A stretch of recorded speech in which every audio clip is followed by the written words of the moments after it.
This podcast is sponsored by nobody. Hey dudes, welcome to Splat from the Past, the only 80s themed horror sci-fi show where things can get totally radical. Now today, I will be talking to Stephen M. Porter. Stephen, of course, is Yo-Yo Charlie in the Angel movies. The first Angel celebrates its 40th anniversary. I can't believe it. I'm 41. And we're going to talk about that. He's also worked with Clint Eastwood and Christopher Guest many times. He was in Leprechaun 5 in the Hood. He's guest starred on everything from The Golden Girls to Richard Jeni's The Platypus Man, and lots of great stuff. And it's going to be a fantastic conversation, and I can't wait. A special thanks to Lance Guest for vouching for me because he thought that I was fish and spam, as he told me in Messenger. Right now I have probably the worst cold I've had in about 4 years, but I'm going to get through it just fine. I've had fever, I've had green and yellow phlegm, I've had chills all over, but I'm a soldier, and I will get through this when I'll be talking to Stephen M. Porter. Also, rest in peace, Dr. Ruth and Richard Simmons, two pre-internet influencers that were a huge part of my childhood. Also, rest in peace, Shannon Doherty, Renee in one of my favorite comedy movies of all time, Kevin Smith's Mallrats. And also, happy birthday to three wonderful ladies that are favorite guests here on Splat from the Past. Amy Resnick, my Jewish lesbian aunt. She knows Steven, by the way.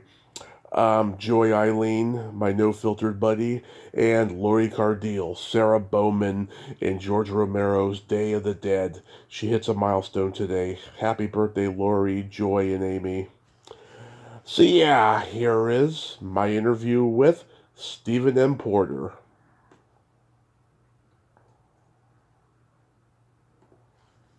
So going back in time, did you gravitate toward acting early on in your childhood? Um, Not really. I mean, as a little kid, it was always, I want to, be an actor, but I also wanted to be a policeman and a doctor and a guy who owned a ranch in Texas. I didn't really get serious about acting until college. I did a couple plays in high school just as a goof off, and then I went to, when I went to college, I went to a college in Orange County called Fullerton Community College because they had a very good track team, and I ran track in high school. And I sat down with the coach, and he said, well, since you're in college now, you have to come up with a major. And I said, I don't know. And he said, well, what'd you do in high school? I said, well, I did a couple plays. And he goes, all right, we'll make you a theater major. Uh-huh. So I became a theater major. I did a play. I got the theater bug. I quit the track team and devoted myself full-time to theater. You're born and raised in Texas? No, I just wanted to own a ranch in Texas. Oh. I was born in Pennsylvania, raised in Anaheim, California. Oh, got it. So, so did you do a lot of theater when you were in college? Yeah, I did a lot of theater. I was at Fullerton College, then I transferred to UCLA after 2 years, and UCLA is when things really started for me. I really got the bug, and I really met a lot of good friends that I still have now. Yeah, anything stand out that you're proud of? Well, just my association with the other actors. I did a lot of plays. I got a lot of experience, and then when we got out of UCLA, there were a couple of theater companies that the students started themselves. The one was a place called City Stage. We had a little theater downtown LA, and the other was the Actors Gang, who also had a theater downtown. Yep. I was with City Stage for a few years, and then that sort of dissolved.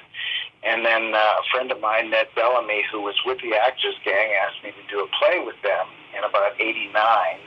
And then I did my first play with them, and I've been with the Actors Gang ever since. Yeah, I mean, I know Lance, I know Amy, I know Carrie Noonan, and Lee Arenberg, and so many people. Yeah.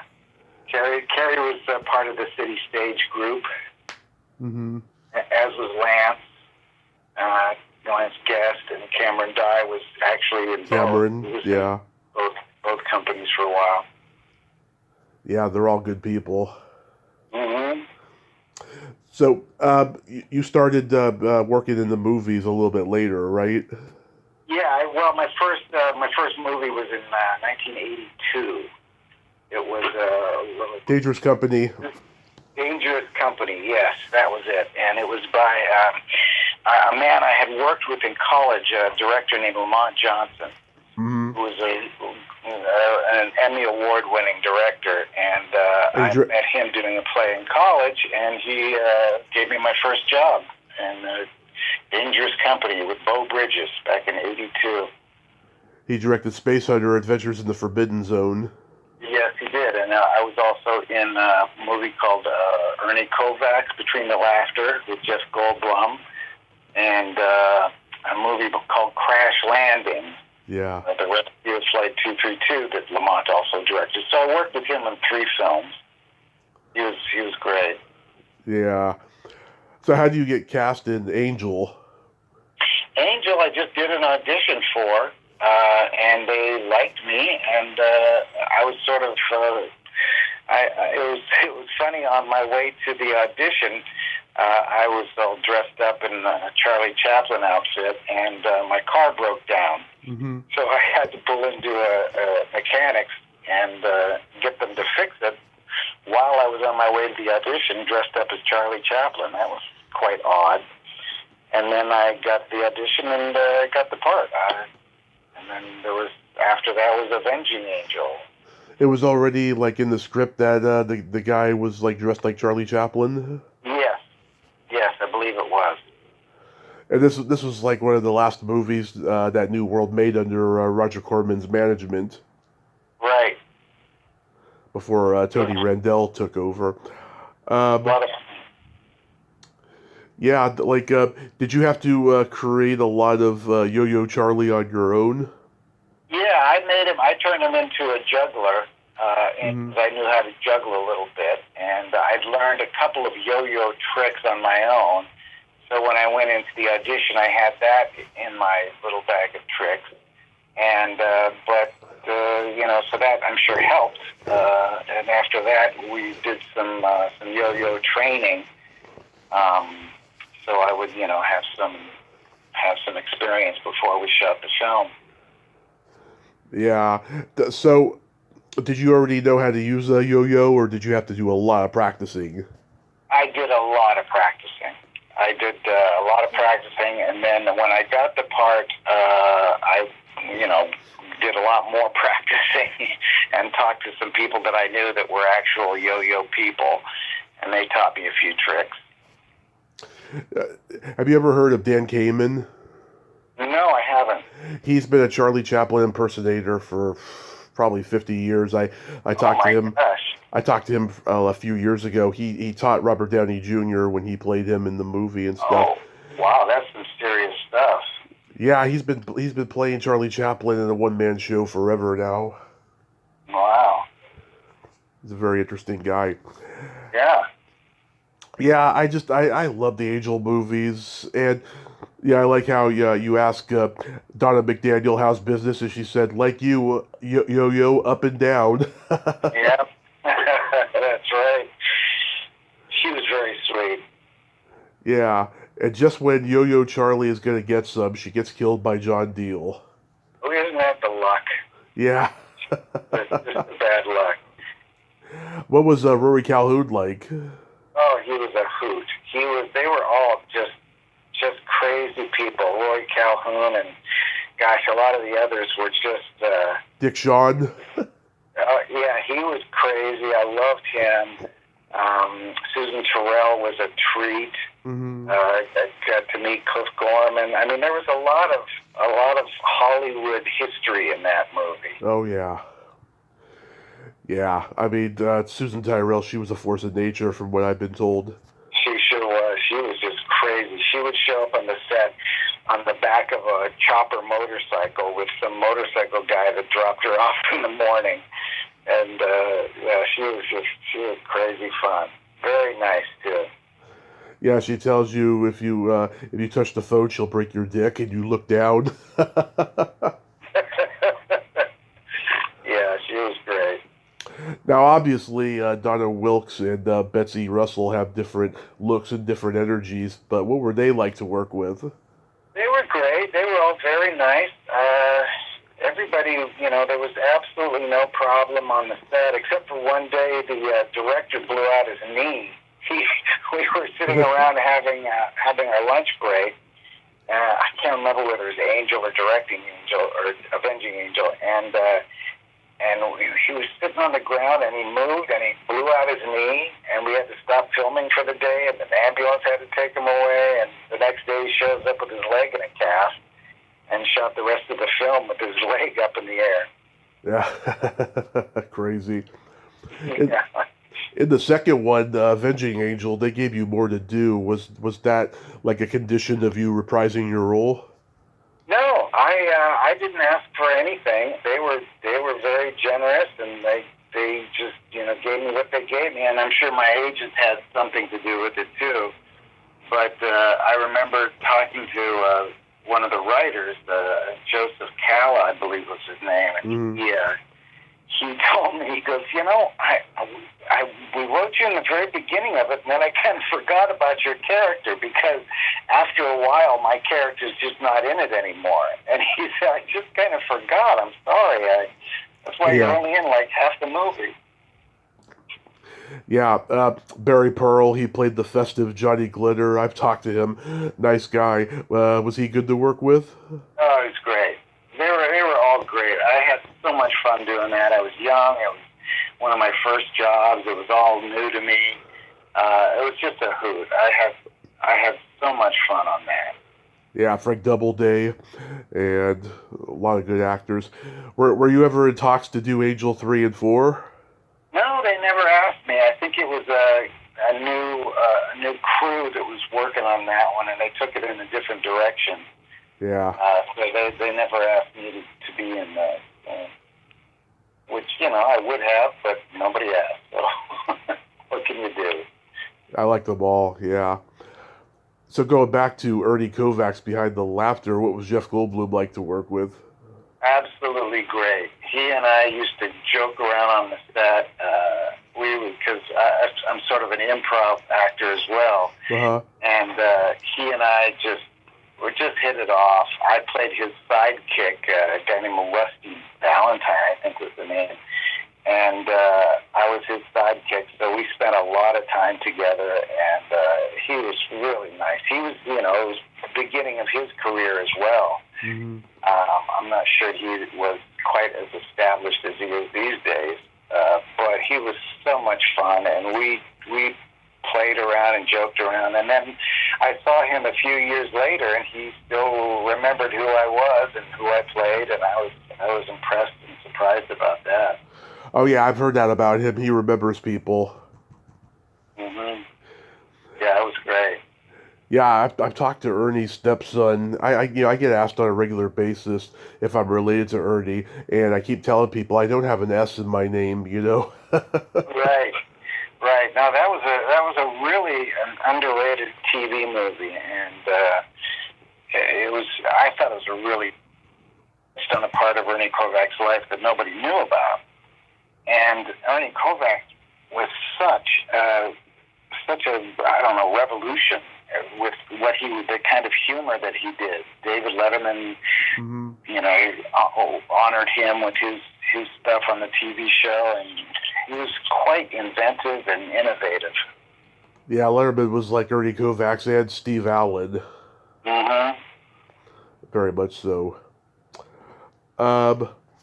You did some episodes of the Golden Girls, where you played a waiter. How were those experiences? Oh, those are great. I had a friend, a guy named Mort Nathan, who was one of the writers and became one of the producers of that show. He eventually won a few Emmys, I think.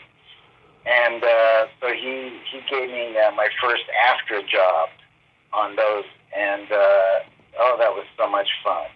I mean, those ladies were crazy fun. I had such a good time on those, and they are still showing all over the place. I know, it's crazy. Very good sized residuals from those two shows that I did.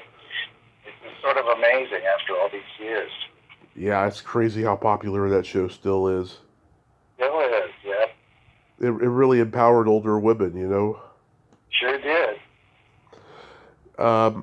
You did a Growing Pains. How was that experience?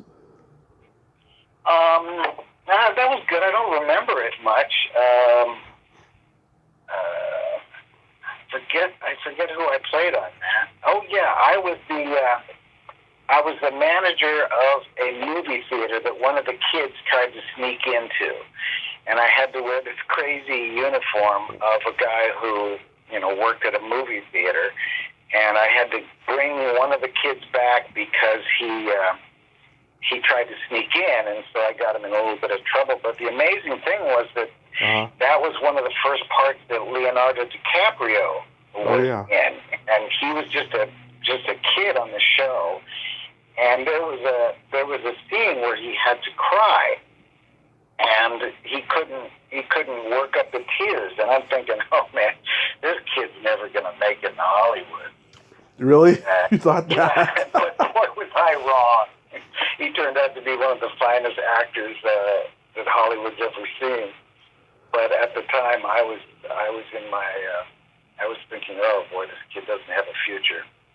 He was just starting, and he had to find his place, I guess. Yeah, I was certainly wrong about that one. I personally didn't think he was going to make it either. I thought he was just going to be another kid on TV and stuff. I mean, he really exceeded my far expectations. Yes, he sure did. Yeah, it's so crazy how it works out. Now, you did a Platypus Man episode with Richard Jeni, one of my favorite comedians of all time. What was that like? That was great. I played a guy that flew a blimp, and I picked up my date in our blimp, so I had to come down a ladder, a rope ladder, and then tell my date that she had to climb up the ladder so I could take her out. That was a lot of fun. He was a really nice guy. Everybody was really nice. That was another show that was written by Mort Nathan. So yeah, I'm surprised it didn't do any better than it did. I know, he wanted another hot show like Seinfeld was having at the time, or Roseanne. He was one of the best stand-ups that ever lived. That guy could do 4 one-hour sets in one night, never the same joke, never the same premise. He was a reservoir of comedy, and yet he had no self-esteem and he didn't think he was the best comic, and so he just wanted to have his own sitcom, and sadly it was canceled quickly. Yeah, that was sad. Grace Under Fire, people have told me that this was a nightmare of a set. Yeah, it's funny. The first day on the set, I show up, and one of the production assistants said, "Okay," he sort of warned me that if she's not in the proper mood, it could be trouble, and to just sort of stay out of her way. And I'm like, "Oh boy, that's scary." But she was very nice to me, and I had no problem while I was there. But I think it's when she was in the middle of her drug addiction. Yeah. And so that explained part of her behavior. But yes, I was given a warning, but I never had any trouble with her. I remember her as being very gracious with me. Yeah, she had been sober a decade, and then once the series came, and the fame and everything, she couldn't handle it, sadly. Mm-hmm. Yeah. Chuck Lorre gave her a cameo role on what was the show with Charlie Sheen, 2.5 Men, I think, where she played a bartender on there and stuff. That's cool. That despite the fact that there was a lot of tension on that set and everything, at least he at least he could make amends and give her a role on this show 20-something years later. Yeah, that's nice. That doesn't happen often. Yeah, somebody does that one. I love Nothing to Lose. My dad took me to see that movie in the theater when I was 14, and we were laughing hysterically. Steve Odekirk is an underappreciated genius. Yeah. Yeah, that was another good one. That was with Tim Robbins. You know, Tim and I went to college together, Right. and he's the artistic director of the Actors Gang. So Right. occasionally he would, ask, we would go in and audition for movies that he was working on, and I was lucky enough to get that one. Yeah, that was a lot of fun. I never got to meet Martin Lawrence because we weren't working on the same days, but kind of wanted to, but I didn't get a chance to. Yeah. Oh my God. When Odekirk makes his entrance as the security guard, who's just doing that dancing, and he's like, pantomiming to "Hey, lonely girl." Oh my God, the whole theater lost it. Yeah. I'm sure on set everyone was on the floor laughing. Oh yeah. I wish I'd been there that day. Or was I? Anyway, Yeah. it was a lot of fun. So that you've done several movies with Christopher Guest. How did that begin for you? Oh man, he's the absolute best. I just auditioned for Almost Heroes and was lucky enough to get it. And then he and I have been, sort of friends ever since. He's used me, and he used to shoot a lot of commercials. And I probably did 10, 15 commercials with him as well. He's a really, really good person. Mm-hmm. He comes off, because he's British, and he has British lineage, so he comes off as rather, standoffish. Right. But he's got such a good heart. When we were shooting Almost Heroes, his assistant got very sick and had to go into the hospital. And from my understanding, he went and spent the night at her bedside one night, just the whole night in the hospital with her to make sure that she was okay. And it's like, not a lot of directors or people would do that sort of thing. And he's always been so nice to me. And yeah, that's one of my most cherished relationships in Hollywood, is to work with him over the years and to learn from his genius. Again, we would do a lot of improvising on the set. We just had a great time. It wasn't a great time because there was a lot of problems. We, got behind schedule. Every day was what was going to be cut from the film. The script itself was absolutely hilarious. Yeah. But so much of it had to be cut because of time restraints. We would miss a couple of days because, like the first day of filming, there was a scene where Farley had to look. The cameraman set it up to where he was looking basically into the sun during his scene, and he went blind for a couple of days. So we had to stop filming while his eyes recovered from the first day of filming. So we lost a lot of time with that, and that was really unfortunate that we didn't get to do the full script because it was really, really funny. There was no improv like when you tell your sheep shit story? No, that was my audition, in fact. That was already written, and I did that.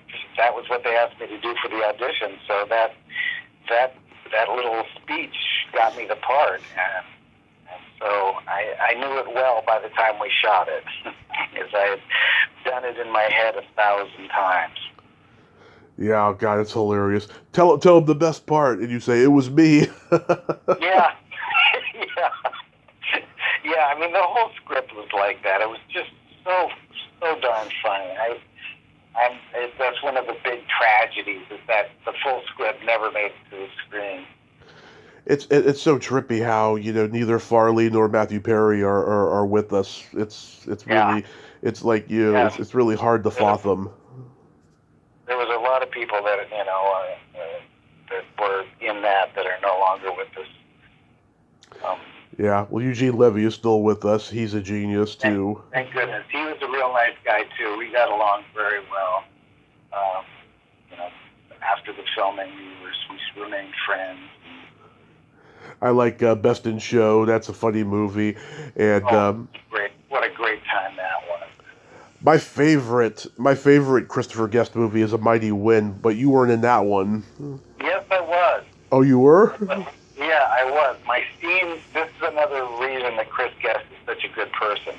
We filmed my scene. If you have the DVD, it's on the cut scenes and stuff like that.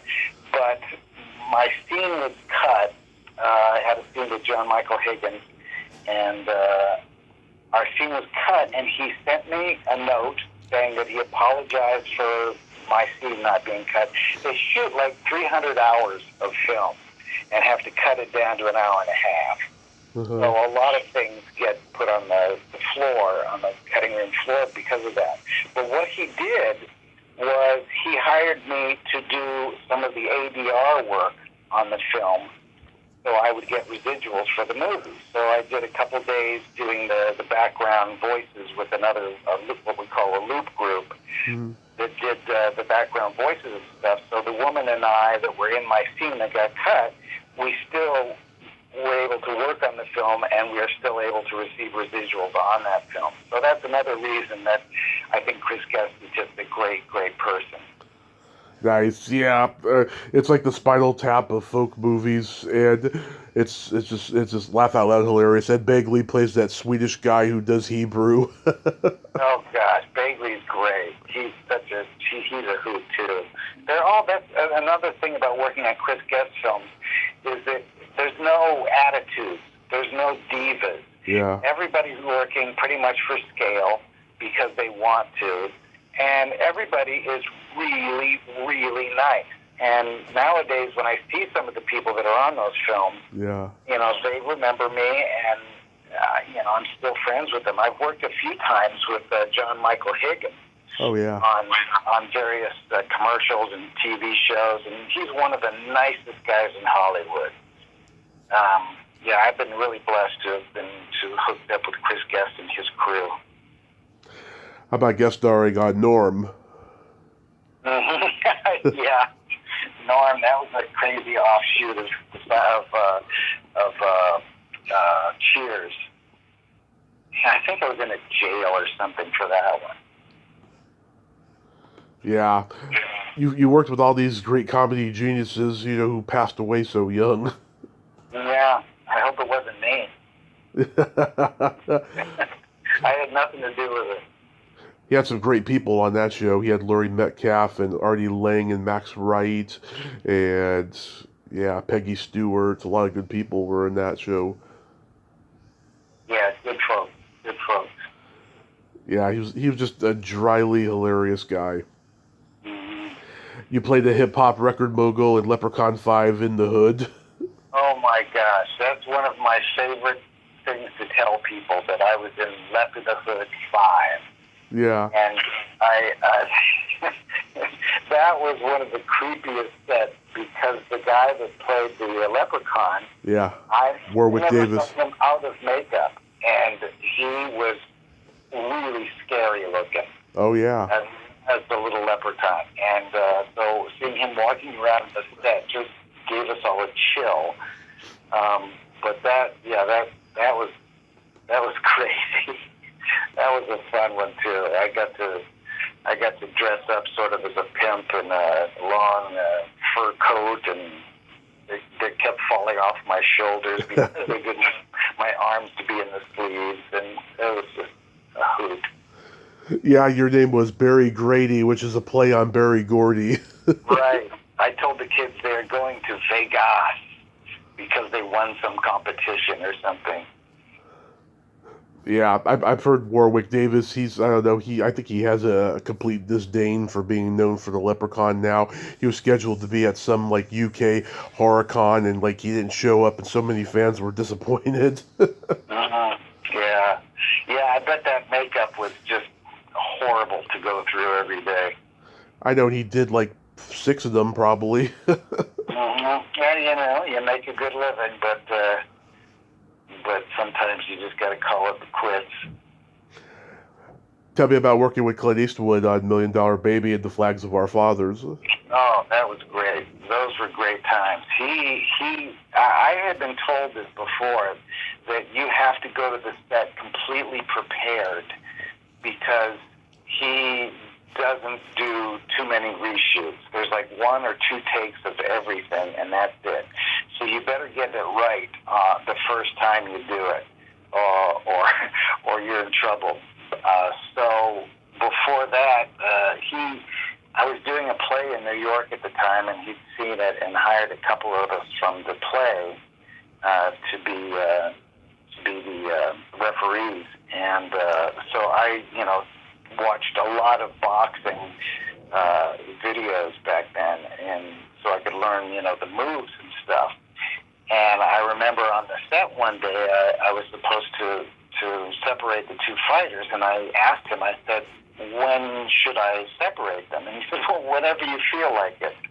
And I thought, well, that's great, because not too many directors have faith in actors to let them do what they feel. Right. Most of the times they do it here, do it there. But to have a director say, whenever you think, it's a huge trust give. So, that was great. We worked 2 days shooting those boxing scenes, and he couldn't have been nicer to me. And Hilary Swank, was such a sweetheart. Yeah. He was taking care of everybody on the set. And then later, when I was working on Flag for Our Fathers, I told Clint, I said, everybody blames me for what happened in $1 Million Baby. They said it was my fault because I wasn't paying attention to the boxers. And he said, well, it was your fault. And we both had a good laugh on that one. Yeah, did you get to work with Morgan Freeman? No, he wasn't. I mean, yeah, he was there, but I didn't really, I try not to, cozy up to big stars unless I feel they are open to it. Right. And I think he was sort of one of those concentration actors. So I didn't cozy up to him at all. But he was very nice. It's not that he was standoffish. It's just there are some people that you learn you can approach, and some that maybe you should wait till they invite you to approach them. And so that never happened when I was there. But the other, Hilary Swank, was just such a gem, and so sweet. Yeah, I heard Clint likes to shoot really fast, and he's always finishing way ahead of schedule. Oh, and his crew is just the best, because they are fast. They work, on their toes. They don't take forever to set something up. He just takes a couple of shots of it and then moves on. And I'm like, more directors should work this way. I think because he knows the business so well. He's worked on so many films that he knows what he needs and he knows what he wants. He just gets it and moves on. And he doesn't have an ego to where I have to get this absolutely right. I have to impress everybody with how smart I am by making them do it over. I have to tell them. He doesn't do any of that. He just shoots it. He trusts his actors. His actors know what they're doing. Boom, shoot it, move on. I got what I want. Let's go to the next one. So that was a real treat, too. Now, I never watched this series, but you were on it. It was called Heart of Dixie.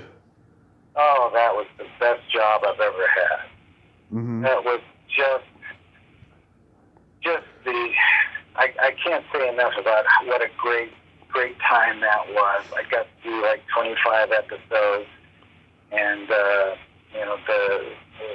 team, Layla Gersten she was the creator and the showrunner, the producer.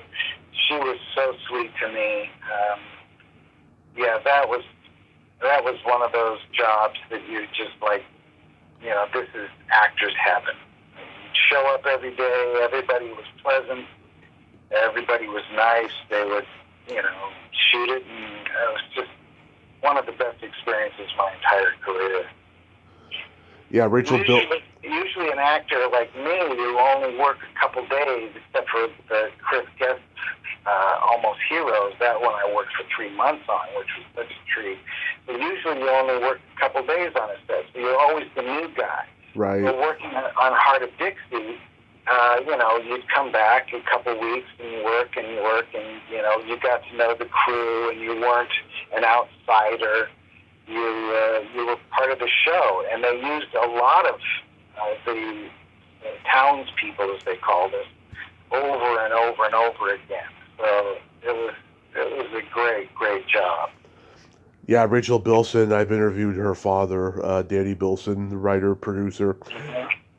Yeah, she was a sweetheart. Yeah, I'll tell you, she has taken a lot of flack the last few years because she's been overt about what an alpha queen she is in her sex life, and she's got this podcast where, oh my God, she's just got no filter. She is just so awesome. That's funny. Yeah. So, what do you got going on these days?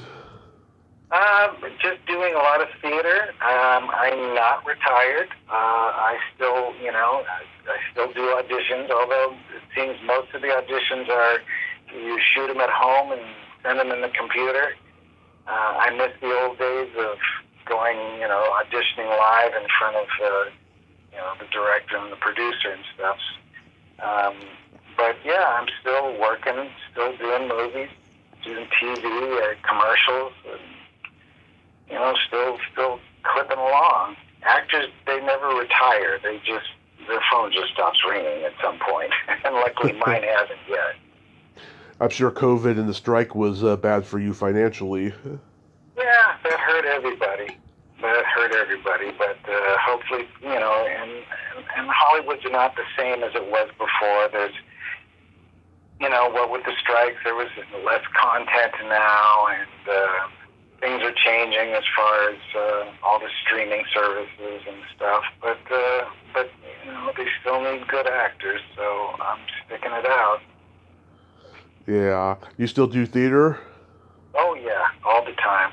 That keeps the creative juices flowing, and it gives you a place to create and be artistically involved.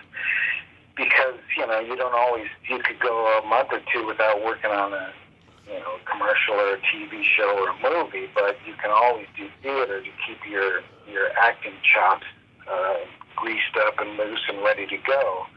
And the actors that don't do theater, that just seems odd to me, because there's a lot of theater here in Los Angeles, and there's more and more opportunities to do it. And for me, the theater is the actor's medium.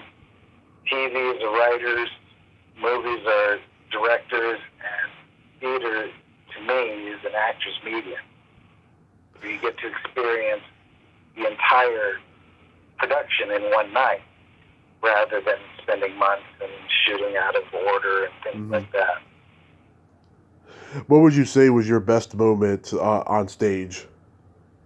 Oh, on stage? Gosh, there's been a lot. I really love doing Moliere, because it's farcical, it's crazy, it's a lot of fun, and I've won a couple awards doing Moliere pieces. I just, and the Actors Gang is very experimental. We're always trying to,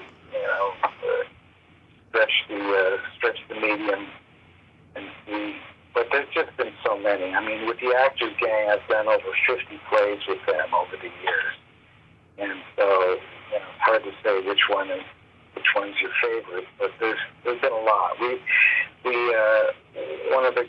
We did 1984, and we toured the world with that. We went to Australia, and Hong Kong, and Athens, and South America. We went all over the world touring that place, so that was a lot of fun. And we did something that Tim wrote called Embedded. We did in New York for about 6 months, which was such a wonderful experience to be in New York doing a play at the public, and And then after that, we took it to London for 3 months. So those were some experiences that, I'm so blessed to have had. Have you ever done Broadway? No, when we were in New York, we were at the Public, which is not considered Broadway. It's off Broadway, but it has, it's a very prestigious place to work. And we were lucky enough to be there for 6 months. Yeah, that was just such a wonderful experience. But no, I've never done any Broadway play, being stationed here mostly in Los Angeles. It's still not too late. You never know. You never know. I did do an opera once at the Dorothy Chandler Pavilion. Mm-hmm.